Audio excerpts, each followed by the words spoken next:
Կարծես թե ավարտվում է այդ փուլը, Նիկոլի քաշը որպես այդպեսին հակառուսական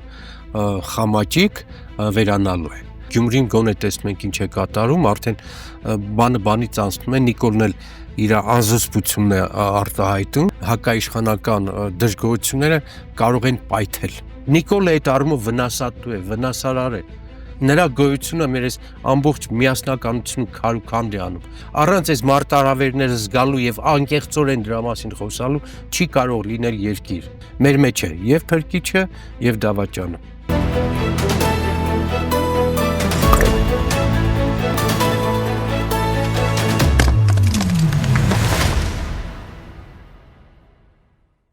Բարև ձեզ, դուք դիտում եք հարցեր կան հաղորդումը, այսօր հարցեր կան ՀԱԿ փոխնախագահ Հարամ Մանուկյանին։ Բարև ձեզ, շնորհակալ եմ, որ այստեղ եք։ Պարոն Մանուկյան, հաղորդումը սկսենք անդրադառնալով աշխարհաքաղաքական իրողություններին, իրականում մի քանի ամսվա ընթացքում պատկերը բավական լրջորեն փոխվել է, ինչ ունենք այս փուլում ԱՄՆ-Ռուսաստան երկխոսություն, ունենք ԱՄՆ-Եվրոպա հակասություններ, մեղմ ասած հակասություններ, ունենք ուրեմն ռուս-ուկրաինական ճակատում հյուծված Ուկրաինա, սպառված Ուկրաինա եւ ըստ երևույթին ռազմաճակատում եւ կաբինետներում աշխարհաքաղաքական ուժերի լիդերների որոշվում է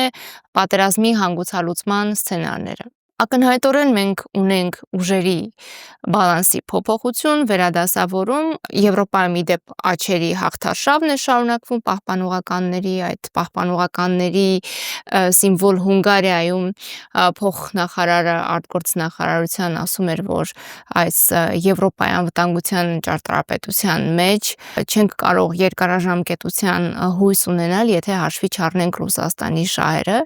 Հիմա աշխարհաքաղաքական այս փոփոխվող ճարտարապետության մեջ հասկանանք Հայաստանի դերը, Հայաստանին ինչ է սպասվում եւ այդ ճարտարապետության հնարավոր փոփոխությունների հետևանքը։ Շնորհակալ եմ։ Մի հատ տեսնենք մեծ խաղի մեջ ինչ է կատարվում։ Եվ հետո դա ոնց կարող է անդրադառնալ։ Այսպես սկսեմ, երևի ոչ մեկը չէր նախատեսի, չէր համարձակվի անգամ սցենար գրել 4-5 ամիս առաջ, որ կարող է ռուս-ամերիկյան այսպեսի տաքացում տեղի ունենա։ Ոչ մեկի մտքով չէր անցնի, որ այդպեսի բան ասել, կասեին հաստատ ինչ որ բան պակաս է։ Ես միշտ շատ եմ ուսումնասիրել, կարդացել, միշտ մտածել եմ, որ անհատը այնքան մեծ ազդեցություն չի կարող ունենալ, այն էլ քաղաքակիրթ աշխարհում, այն էլ ուժեղ միջավայրերում, կայացած երկրներում, ինչպիսին հիմա ունենում է Թրամփը։ Կհասնի արդյունքի, չի հասնի, այդ ռեզինը կկտրվի, թե ինքը ինչ որ լուրջ ծրագիր կանի, բայց հաստատ ոչ մեկը չէր ասի, որ անհատը կարող է այսքան լուրջ աշխարհաքաղաքական մեծ երկրաշարժի հասնող փոփոխությունների բերեն։ Այս վերջերս շատ եմ սկսել ավելի հավատալ Նասիմ Թալեբի Սև կարապը գրքի բաներին, վերլուծական համարձակ մտքերին, որ օրինաչափությունները այնքան կարևոր չեն պատմության շրջադարձերի զարգացումների համար, որքան պատահականությունները։ Եվ բանից պատմում է, որ պատահականությունները կարող են ավելի լուրջ, ավելի շատ հետքեր թողնել պատմության վրա, քան օրինաչափությունները, միջավայրերը, էվոլյուցիոն պրոցեսները։ Հիմա կարծես թե գտնում եք այդպիսի մի ժամանակահատվածում եւ դա կրկնում եմ ռուս-ամերիկյան աննախադեպ, անսպասելի, անհաշվարկելի տաքացումներն են։ Դա ես չեմ համարում նախկինում էվոլյուցիոն պրոցեսով գալիք բանակցություններ, տաքացումներ, որը կարելի էր սպասել։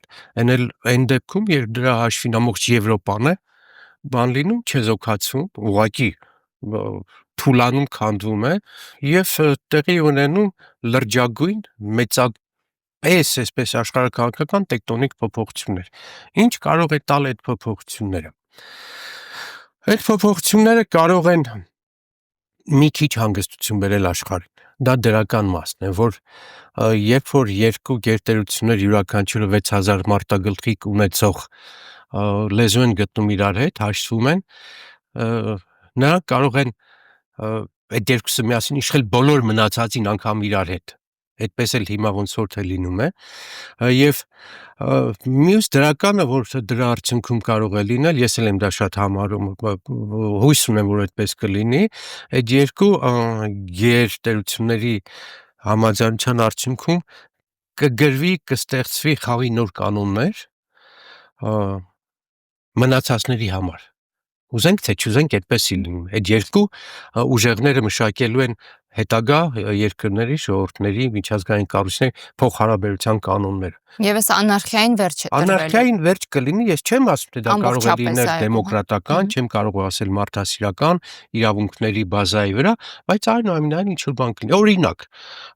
Օրինակ այդքան համարձակել, ես էլ մի համարձակ, ՄԱԿ-ը կարող է վերանալ, միջազգային դատարանները կարող են վերանալ, եթե կան երկու արջն ու գայլը դատավորներ, էլ ինչի համար են այդքան ծախսանում եվրոպական, միջազգային, քրեական դատարաններ պահելու համար։ Ջեֆրի Սաքսը մի հատ հետաքրքիր տարբերակ էր առաջարկում եվրոպացիներին ԵԱՀԿ-ն ուժեղացնել, Եվրոպայի անվտանգության համագործակցության կոմիտեն, որը դա Եվրոպայի պահպանման, Եվրոպայի ուժեղացման համար, որը նաև կկազմակերպեր Եվրոպայի ռազմական միավոր դառնալը, միգուցե բանակ ստեղծելը։ Այսօր Եվրոպան դա կարիք շատ ունի, որտեղ այս երկուսի արդյունքում ինքը կարծես է ֆուկ ելնում, խաղից դուրս է գալիս, ինքը պարտավոր է խնդիրներ լուծել, չնայած դա շատ դժվար է լինել։ Այնպես որ սա կարող է լինել դրականը, իհարկե այստեղ հիմնական նպատակը չերևացող խաղը Չինաստանն է, չերևացող թիրախը Չինաստանն է եւ Ռուսաստանի այդ մերձեցումը իրանք չեն ընդհակցնում Միացյալ Նահանգներում հակաչինական բլոկի ստեղծումն է, չինացիների ախորժակը փակելն է, չինացիների այդ տեխնոլոգիաների եւ տնտեսության հզոր թափ առնելուն այլընտրանք լինելն է եւ կարող է դա ստացվել, բայց ես կարծում եմ ռուսներն էլ Չինաստանն էլ դա զգում են եւ զուգահեռ, հենց հիմա էլ զուգահեռ բանակցություններ են գնում, որպեսզի այդ կապերը չխզվի հանուն Միացյալ Նահանգների հետ բարեկամություն։ Դե պատահական չէ, պարոն Մանուկյան, հիշեցնեմ ԱՄՆ ռազմավարական փաստաթղթում Ռուսաստանը նշվում է հակառակորդ, բայց գլխավոր թշնամին Չինաստանն է եւ այո, կար այդպիսի վարկած, որ Չինաստանին զսպելու համար Ամերիկան կփորձի ջերմացնել հարաբերությունները Ռուսաստանի հետ։ Ես չեմ բացառում, իսկապես այստեղ երևի մի քիչ կարելի է երևակայությանը ազատ թողնել։ Ես չեմ բացառում մի սեղանի շուրջ նստեն Չինաստանը, Ռուսաստանը եւ Միացյալ Նահանգները։ Եթե այսպես է գնում, կարող է հավասար 3 մասի կարողանան բաժանել այդ իրավունքները, բաները, ազդեցությունները եւ լուծում լինի։ Իհարկե քիչ հավանական է իմ ասածը, բայց չի բացառում, որովհետև տեսեք, հիմա փորձում եմ նաև այսպես Միացյալ Նահանգների դիտանկյունով նայել։ Միացյալ Նահանգների համար այսօր Տրամպի համար հատկապես, այն որ ասում եմ, անձը շատ բան է որոշում։ Անձը հենց հիմա որոշում է, որ իրենց համար առաջնային էներգետիկ խնդիրներն են, հանքահունքային ռեսուրսներն են, առևտրային ճանապարհներն են, եւ իրանք Ուկրաինա զոհաբերում են արևելքի, արևմուտքի։ Սամուել Հանտինգտոնը 96 թվականին այս սցենարը գրել էր։ Նորից կարդացի քաղաքակրթությունների բախումը, այդ մասը կարդացի եւ մարգարեական ձևով գրել են, որ կհրահարվի պատերազմ սլավոնական երկու ազգերի միջև, բայց տարբեր մշակույթ, արևելյան ռուսական մշակույթ եւ արևմտյան Ուկրաինա մշակույթ բախման հողի վրա բախում կստեղծվի եւ ազդեցության երկու գոտի կբաժանվի։ Հիմա Տրամպը եւ Պուտինը ամբողջ Ուկրաինայի հանքային ռեսուրսներն են ավելի շատ ուզում բաժանել, քան թե ինչ որ դեմոկրատիա, ինչ որ մարդու իրավունքներ, ՆԱՏՕ չկա, այդպեսի արդեն հասկացություններ չկա, բայց այստեղ դա խնդրի մի մասն է։ Ելնելով այս հոգեբանությունից, այս մոտեցումից Տրամպի, երկրորդը արդեն որերորդ անգամ ասում եմ, Արկտիկան է, երբ որ ինքը հայտարարեց, որ Կանադան եւ Գրենլանդիան իր համար առաջնահերթություն են եւ նրանք պետք է միանան։ Ես անմիջապես հասկացա այդ մոզաիկան կառուցեցի, որ դա Արկտիկայի պաշարների մասին է խոսքը։ Արկտիկայում եւ հյուսիսային Սառուցյալ օվկիանոսում գտնվում են գազի աշխարհի պահեստների մոտ 30%-ը, նավթի մոտ 15%-ը, բազմաթիվ միլիարդավոր տոննաներով տարբեր բաներ, հանածոներ եւ դա էլի ռուսների հետ համաձայնություն։ Ինչու եմ ես գալիս եմ Չինաստանի թեմային։ Չինաստանը իր տարածքում ունի բոլոր այն դեֆիցիտ, բոլոր այն ճարվող հազվագյուտ էլեմենտների 70% ամբողջ աշխարհի, որի համար ամերիկացիները հիմա կռիվ են տալիս։ Ուկրաինան ունի համաշխարհային բաների այդ պահեստների 5%-ը, մինչդեռ Չինաստանը ունի 70%։ Այսինքն այս 70% անգին խաղաքարտը կարող է լուրջ առևտրի առարկա լինել Միացյալ Նահանգների հետ։ Ռուսները ինչպես ասեցին, արի Կրասնոյարսկում էլ միասին հանքերն ու բաները շահագործենք, ինչը ձեռնտու է երկու կողմին էլ, հնարավոր է տեսականորեն, որ Չինաստանն էլ գնա այս տարբերակով, այդ եռակողմ արդյունքում աշխարհի ամբողջ տեխնոլոգիական հեղաշրջումը, դրա արդյունքում լինելու է տեխնոլոգիական լրջագույն հեղաշրջում, մասկը դրա համար է Միացյալ Նահանգներում, այդքան լուրջ պաշտոնի եւ լուրջ դերակատարություն ունի, այս դեպքում ինչի եմ ես միշտ ուզում, կարծես թե իմ ուզած սցենարներով եմ ուզում գնալ, այս դեպքում Իրանի խնդիրը հեշտանում է, այս դեպքում Իրանին հարվածելու ռիսկերը փոքրանում են, եթե մեծ երեքը գալիս են որոշման, Իրանը հանգիստ կմիանա դրան եւ չի էլ կարող չմիանալ, եթե մի կողմից Չինաստան, Ռուսաստան եւ Միացյալ Նահանգներ հայտարարի են եկել։ Ինչ է տեղի ունենում ձեր սկզբի հարցի արդյունքը։ Ազդեցության ոլորտն, ազդեցության ձևերը փոխվում են։ Հեգեմոնիան, որը հիմնված էր, ասենք, զենքի ազդեցության կամ երբեմն նաև ժողովրդավարության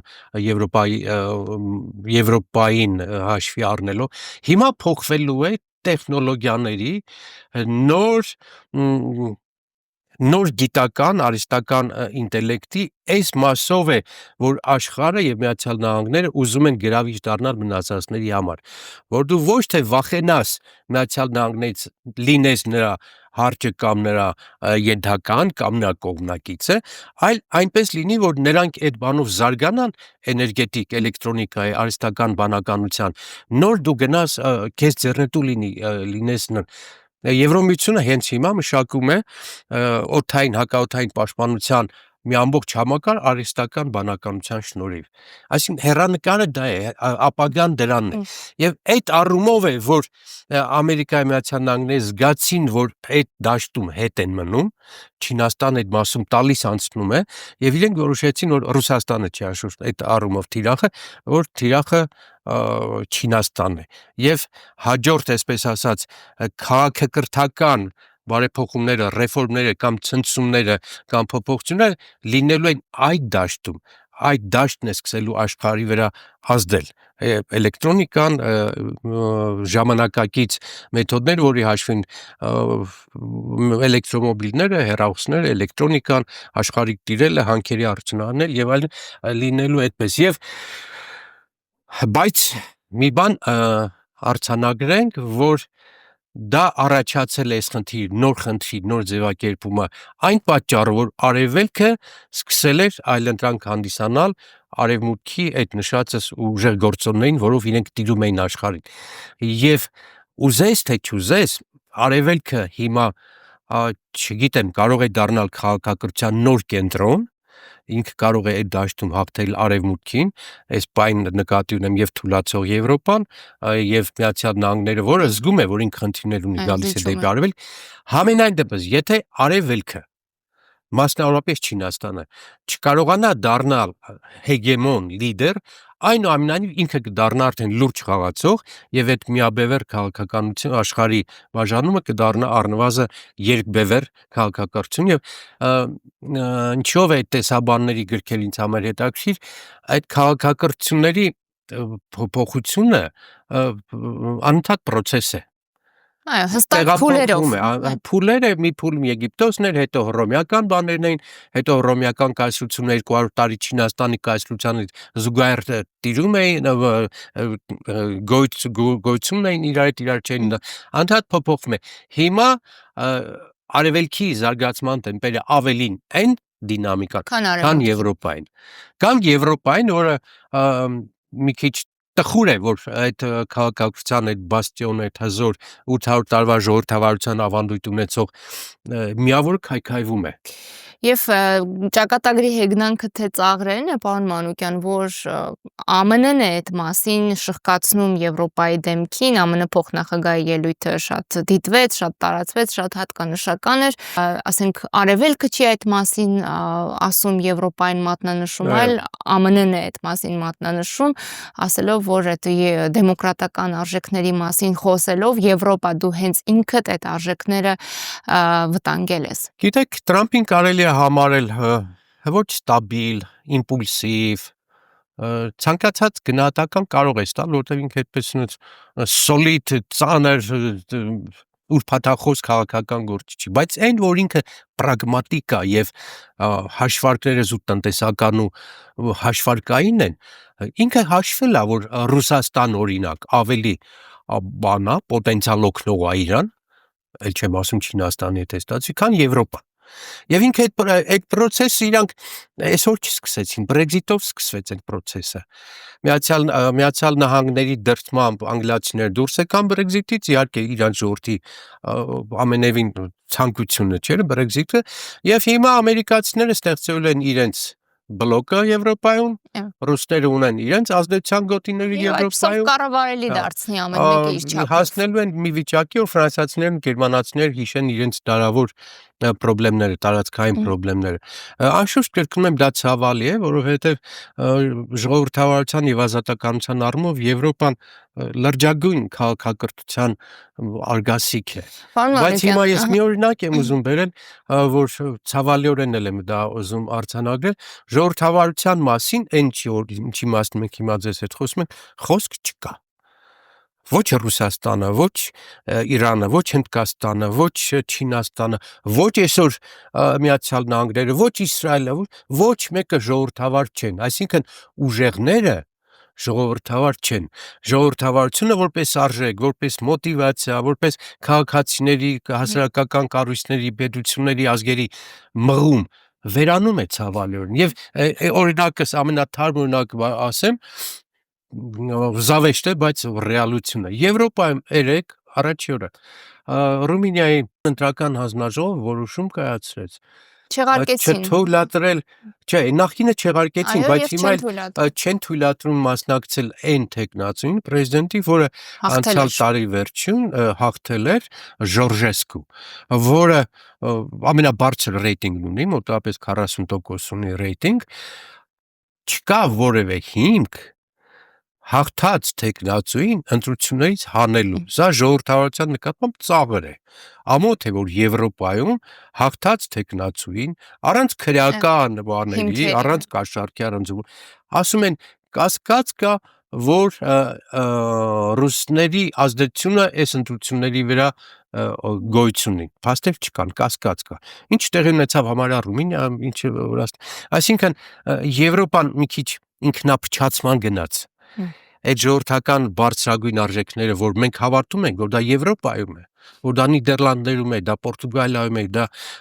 Արևելյան Եվրոպայում է արդեն, ոչնչանում է եւ ցավալիորեն կարելի արձանագրել առաջիկա այս աշխարհակաղակական նոր գլոբալ բաժանման արդյունքում ժողովրդավարությունը չի լինելու դոմինանտ արժեքը։ Սա մեզ համար էլ կարևոր բան է, եզրակացություն է։ Այսինքն դուք տեսնես ուրա գնում,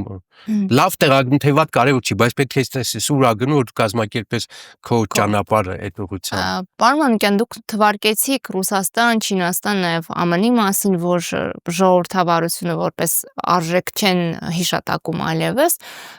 ունեք նույն Եմեն, Եվրոպական միությունը, որը չի չեղարկել ժողովրդավարությունը որպես բազային արժեք, այդուհանդերձ հայտարարություն է տարածում Սիրիայում տեղի ունեցողի վերաբերյալ, դատապարտելով ըստ երևույթին զոհին, սպանությունների, խոշտանգությունների ենթարկվող փոքրամասնությանն է դատապարտում այդ ամենի համար, մինչդեռ օրինակ նույն Միացյալ Նահանգները հստակ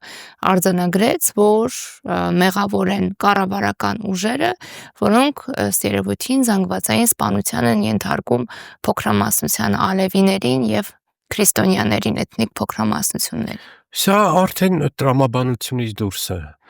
Ես մի քիչ վախվորած ասեցի, որ Միացյալ Նահանգները դեմոկրատ չեն այսօր, բայց ակնհայտ է, չէ՞։ Սիրիայում տեղի ունեցող դեպքերը եւ զուգահեռում եմ եւ Գազայում տեղի ունեցող եւ տեղի ունենալիք դեպքերը։ Երկու տեղն էլ ցեղասպանության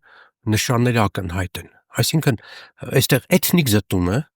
կրոնական զտում է, դու Ալլահու ես, դրա համար պետք է մեռնես կամ պետք է դուրս գաս, այնտեղ էլ արաբ ես, Գազայից ես, պետք է դուրս գաս։ Երբ որ մնաց ժողովրդավարության մարդու իրավունքների այդ բարձր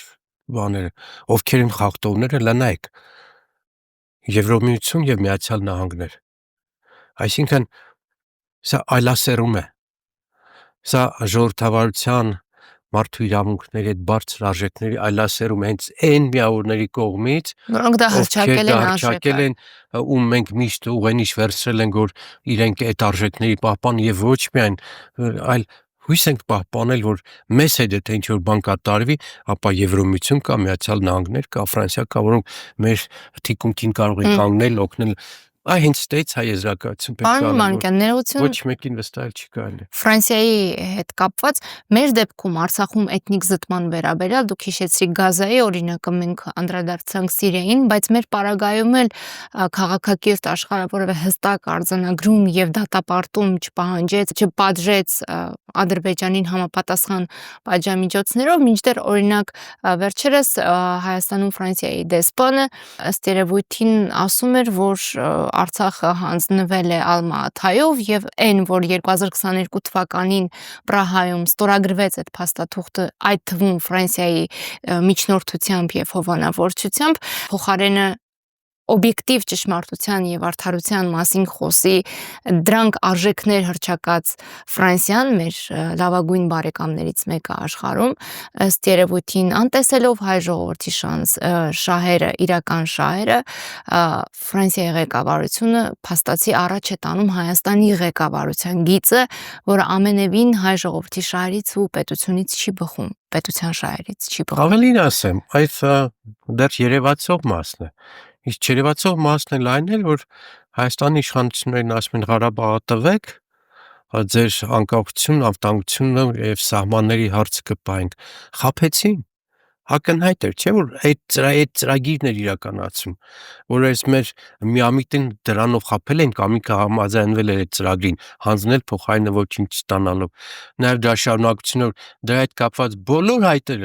բոլոր հայցերը, որ այնտեղ մարդկանց կոտորել են, դեպորտացիա են արել, մշակույթի արժեքները ոչնչացել են, տուն ու տեղից զրկվել են, քշել են ուղղակի այդ մարդկանց իրենց 3000 տարվա բնօրանից, այդ բողոքները Հայաստանը համաձայնում է հետ վերցնել։ Եվ եվրոպացիք են ասում են դա բողոքների հետ վերցեք, խաղաղություն հաստատեք ձեր region։ Եվրոպացիները ներողություն, պարոն Մանուկյան, նաև ասում են իրենք շատ հանգիստ հետևում են Բաքվում տեղի ունեցող դատավարությանը, հետևում են, այսինքն լեգիտիմացնում են, անտեսելով ինքնորոշման իրավունքի պահպանման հարցը, որը հենց Եվրոպան ստանձնել էր Մինսկի խմբի ձևաչափով նաև։ Այստեղ ես մեր իշխանություններն եմ մեղադրում, որովհետև եթե այդ գերիների հարցը հիմա է, ապա ինքնորոշման իրավունքի ոչնչացումը, ծրագրային ոչնչացումը Նիկոլ Փաշինյանի կողմից սկսվել է 19 թվականից։ Եվ հիմա, երբ որ դու այդ ինքնորոշման իրավունքը, ժողովուրդների իրանց իրավունքների համար պայքարելու, կռվելու իրավունքը հաշվի չես առնում, այն գերիները դառնում են օրինական։ Եթե նրանք պայքարել են բարձր արժեքների համար, դու կարող ես փաստաբաններով, երկրի ճնշումներով, լոբինգով, սփյուռքով ճնշել, բայց եթե դու մերժում ես շարժման անաչառությունն ու հումանիզմը,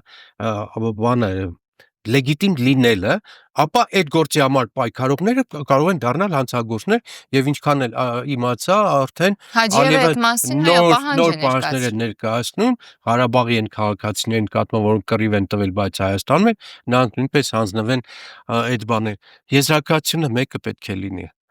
Ընդ որում դա եզրակացություն չէ այսօրեական, այդ եզրակացությունը մարդկության հետ գալիս է։ Ոչ մեկին մի վստահի մինչև վերջ։ Ոչ մեկին մի տրվի այնքան, որ եթե հանկարծ նա հետ կանգնես, դու ընկնես ջախջախվես։ Չկան հավերժ բարեկամներ, չկան հավերժ թշնամիներ։ Ոտքերդ մեկնիր քո վերմակի չափով։ 88-ի մեր հեղափոխության առանցքային կետերն էին սրանք, որ հայ ժողովրդի ապրելաձևը այսպես է լինելու, ոչ մեկի վրա հույս մի դիր, մի եղիր ոչ պրոռուս, ոչ պրոթուրք, ոչ հակառուս, ոչ հակաթուրք, մի եղի, քո շահերը աշխատի մանևրելով, պտտվելով, ճիշտ հաշվարկներ անելով, քո երկրի անվտանգությունն ու հեռանկարը պահել, ապահովել։ Մենք չունենք այդ։ Մենոնք գժի վարկածով, խելառի վարկածով, թշնամի վաստակելով, այն էլ էս խառը ծանր վիճակներում տերն են տալիս եւ դեռևս շարունակելու են տերը տալ։ Այսպիսի process-ներ են աշխարհում գնում, տեսնենք ինչ կլինի, հուսանք որ լավ կլինի եւ հուսանք որ ամենաշատը մեզ համար քիչ ցավալի կլինի կամ գոնե ցավալի չլինի։ Երբ այդպես աշխարհաքաղաքական գործընթացների խոհանոցը ցույց դրվեց լայն հասարակությանը, ես նկատի ունեմ Թրամփ-Զելենսկի հանդիպումը, շատերի համար դա շոկային էր։ Հայաստանում սկսեցին շատ խոսել այն մասին, որ նույնը սպասվում է Փաշինյանին, որ այս աշխարհաքաղաքական փոփոխությունները ենթադրելու է փոփոխություն նաև Հայաստանում իշխանության տեսքով։ Երեք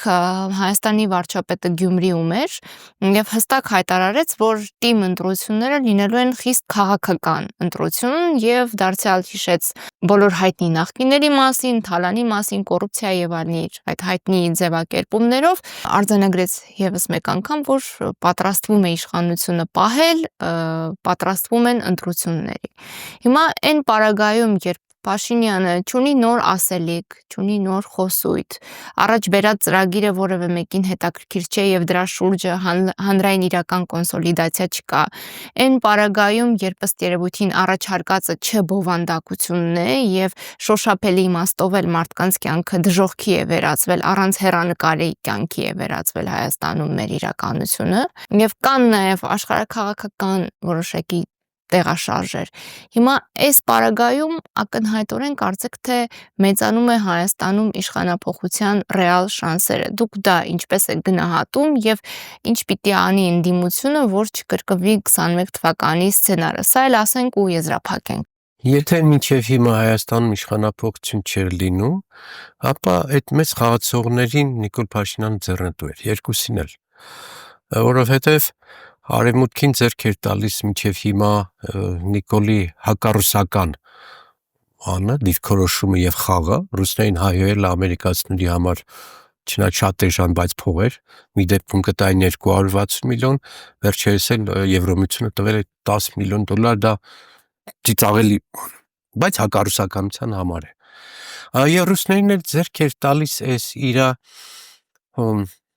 ասած գժականը միացած գործընթացի համար, որովհետև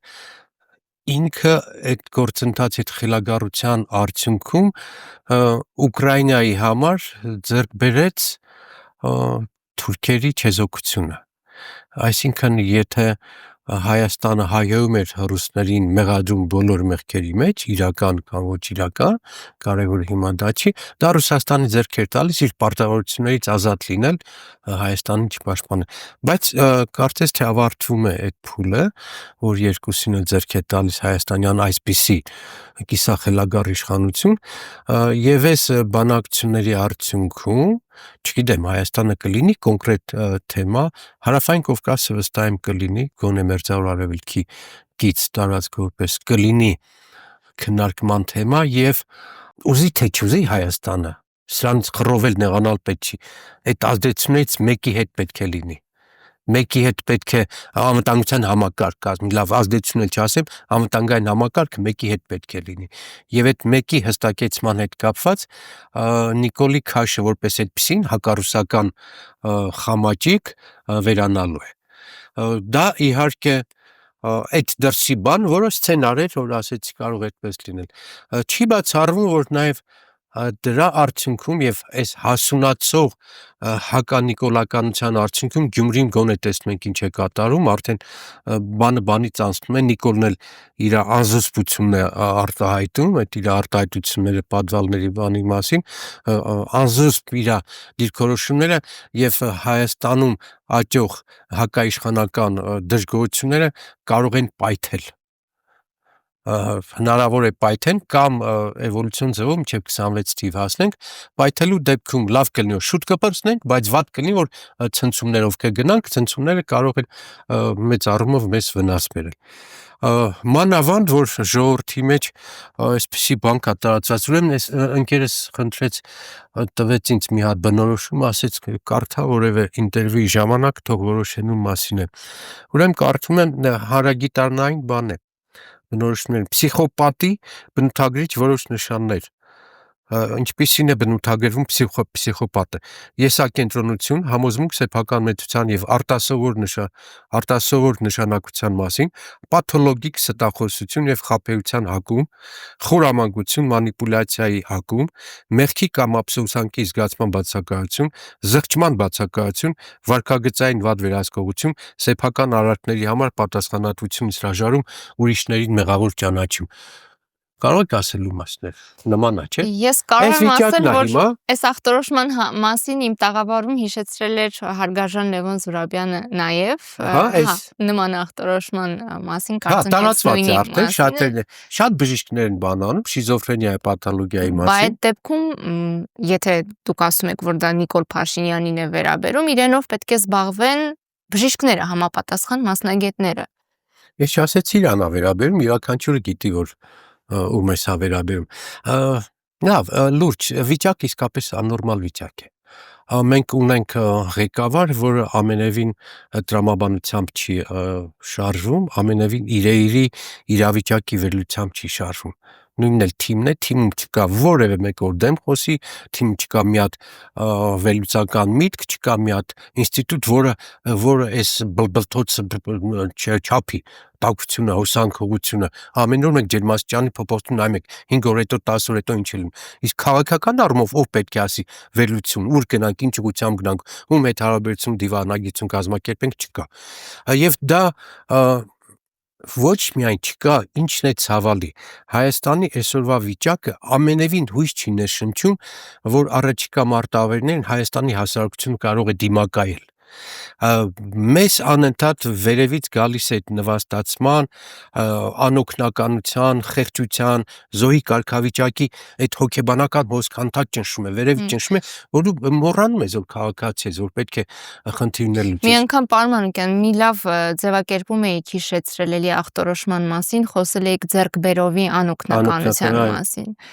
Սա ձեռքբերովի ստիպողական, հիմա կարող եմ նույնիսկ ուրիշ բառ կիրառել։ Սա ստիպողական անօգնականության վիճակ է, երբ որ քեզ ստիպում են որ դու անօգնական վիճակ ես, դատում են բաներին, հերոսներին, գեներալներին, բանակի բաներին, մեղավոր են, նրանք ովքեր կռվել են Բաքվի բանտերում են, նրանք մեղավոր են, հասկանում եք, Հայաստանի հասարակության կեսը նրանց մեղավոր է համարում։ Փոխարենը որ ամբողջ սփյուռքը, ամբողջ միջազգային կառույցները դրդրացնելու փոխարեն, այսպես թափահարելու փոխարեն որ մարդիկ են դատվում, մարդիկ դատում են թշնամի երկրում եւ չկա որևէ լծակ ազդեցություն շարժում որ այդ մարդկանց ազատեն։ Այս վիճակում դու արդեն տեսնում ես որ նույն համակարգը, նույն հոգեբանությունը աշխատում է եկեղեցում, Երանի իմանաք թե ինչ հարաբերություններ են եկեղեցի կառավարության հարաբերությունները։ Երբեմն մարդ ես ինձ զսպում եմ չասեմ այն ինչ իրականում կա, որովհետև դա լրացուցիչ հաստատության կարող է բերել եւ բացի այդ դեռ հակառակորդ ունես դու, ռեալ հակառակորդ, որի հետ կա չելենջներ, դու կարող ես վաղը բախվես այդ նոր բաներին, խնդիրներին, պետք չի դրսում իմանալ քո բոլոր խոցելի տեղերը։ Նույն վիճակն է կրթությունում։ Մի երկու բան ասեմ, որ թույլ կտվեք մի նախադասություն հետ գնամ դեպի Չինաստանի մեր բան դիսկուրսը։ Ինչու է Չինաստանը եւ Արևելքը նաև հաղթում այսօր կամ առաջ գալիս որպես այլընտրանք Միացյալ Նահանգներին իրենց մշակույթով։ Մշակույթ ասածը մեծ մշակույթն է, որի մեջ տեղավորվում է կենցաղը, ժառանգությունը, պատմական հիշողությունը, ազգային ինքնությունը, մշակույթը, կրթությունը, ավանդույթները բոլորը միասին։ Արևելքը ուժեղ է դրանով։ Եվ արևելքը էս, ասենք գոնե ինչքան մի 5000 տարի մնում է որպես ուժեղ Ճապոնիան, Հնդկաստանը, Չինաստանը պահպանելով այդ ավանդույթները, իր գենի մեջ ուժեղ պահելով դա։ Դրա հաշվին, հետ որ գումարվում է տեխնոլոգիան եւ մշակույթը, նոր ռեզոնանս է տալիս, որը բերում է հեղափոխության։ Հիմա Հայաստանը ունենալով այդ պոտենցիալը շատ շատերից լավ, սա գլուխգովանություն չէ, մշակույթ, կրթություն, ինքնություն, հիշողություն, ընդհանրապես ստեղծագործական միտք, ոգի, ուղեղ։ Այդ առումով Հայաստանի իմունիտետի ուժեղացման, պահպանման, համախմբման արմատը, մեխը, առանցքը լինելու էր ինքնությունն ու մեր մշակույթը։ Մեր երեխաներից յուրաքանչյուրը մշակույթի բան ունի մեջը, մեկը շախմատիստ է, մեկը նկարում է, բոլորը երգում են, բոլորը դաշնամուր ունեն տներում, բոլորը լավ կրթության են ձգտում, դա գենետիկ զգացողություն է, ունենալ լավ մշակույթ։ Հիմա մեր մշակույթի վիճակը որ ասեմ, ուղղակի լացներ կգա։ Հայաստանի դպրոցները այսօր կործանման եզրին են, ուզես թե չուզես ասելուս, որտեղ դա վիճակագրական թվեր են, դա իմ եզրակացություն չի։ 98 թվականին Հայաստանի դպրոցներում կար 603,000 աշակերտ, 603,000 աշակերտ։ Այսօր Հայաստանի դպրոցներում, այն ժամանակ տասնամյա էր, այսօր Հայաստանի դպրոցներում կա 425,000 աշակերտ, 425-ից մոտավորապես 25-ը Ղարաբաղից եկած երեխեքն են, եւ երկու բարձր դասարաններ 10-11 մոտավորապես 30-35,000 այլը տես է հանում, ուրեմն 10 տարվա այն ժամանակվա աշակերտների թիվը 603-ը հիմա դարձել է մոտավորապես 330,000,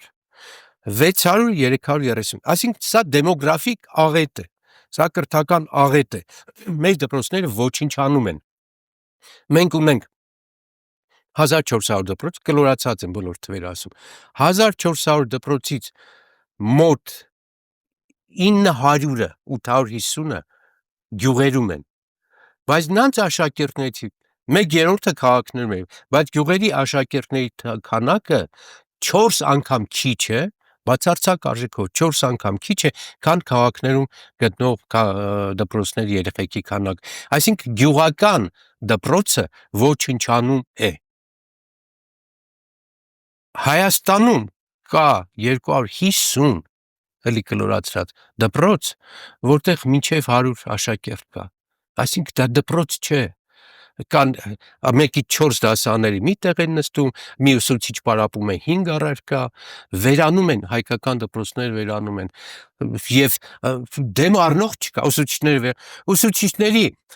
ուրեմն 31,000 ուսուցիչ կա, միայն 10%-ի մտքով է անցնում իր աշխատավարձը բարձրացնել, չեն դիմում, մոտիվացիա չկա, եւ վերջին տվյալը ասեմ, որ ուղղակի խեղճալու բան է, այդ 1400 դպրոցից 300-ը տնօրեն չունի, կամ չեն ուզում գնան, կամ չափանիշները չի համապատասխանում, էլեմենտար գրագիտությունը չի հերիքում, որ գնան տնօրեն աշխատեն։ Դպրոց չի գնում ամեն 10 հայ երեխայից մեկը, չի եղել այսպիսի բան։ Ամենածանր ժամանակներում չի եղել այսպիսի բան, 10% չի գնում դպրոց։ Նույնը բուհերում է, բուհերում առավել խայտառակ վիճակ է, պետական իջեցված տեղերից 20% պակաս են բուհ գնում, ինչ են դառնալու դրանք։ Բժիշկ, զինվորական, մասնագետ, այսինքն մեր այն բազան, հիմքը, որը կոչվում է կրթություն, որը մշակույթի կորիզն է, առանցքն է, այդ մասը չկա։ Դեմոգրաֆիան քանդելու է այս երկիրը, դա դեմոկրատական իշխանություն, իդեալական իշխանություն, կապ չունի։ Եվ այդ առումով Հայաստանին պետք է իշխանություն հայ ժողովրդին, որին համախմբվի ներքին, բոլորին համախմբի, առանց հանդուրժողականության, առանց համախմբման, առանց այս մարտահրավերները զգալու եւ անկեղծորեն դրա մասին խոսալու չի կարող լինել երկիր։ Նիկոլը այդ առումով վնասատու է, վնասարար է։ Նրա գոյությունը մեր այս ամբողջ միասնականությունը քարուքանդ է անում։ Եկեղեցին քանդեց, սփյուռքը ոչնչացրեց, բանակը ապառազմականացրեց, քաղաքացուն ուղղակի կոտրեց։ Եվ հրատապ անկեղծորեն եմ ասում, հոգով եմ ասում, Հայաստանի պետք է իշխանափոխություն նորմալ, սթափ, լրջխոհ, լրջմիտ մարդ, որը հասարակությունը կարող է կազմակերպել, համախմբվել, դիմակայել առաջիկա ծանր մարտահրավերներին։ Սա է մեր մարտահրավեր ներսում է, հասկանում եք, այն ինչ որ ասեցինք դրսում իսկապես մեզնից կախված չի, բայց մի բան որ կախված է մեզնից, որի դեպքում կարող ենք ուժեղ լինել, այդ մեր խնդիրն է։ Մենք կարող ենք կամ մեզ ոչնչացնել, կամ մեզ պահել հետագա մարտահրավերների դեմ առնելով։ Մեր մեջ է եւ փրկիչը, եւ դավաճանը։ Շնորհակալություն եւ պատահական չէ, որ սկսելով աշխարհաքաղաքական զարգացումներից, մարտահրավերներից ավարտին հանգեցինք կրթության խնդիրներին։ Շնորհակալ եմ, որ այստեղ Շնորհակալ եմ։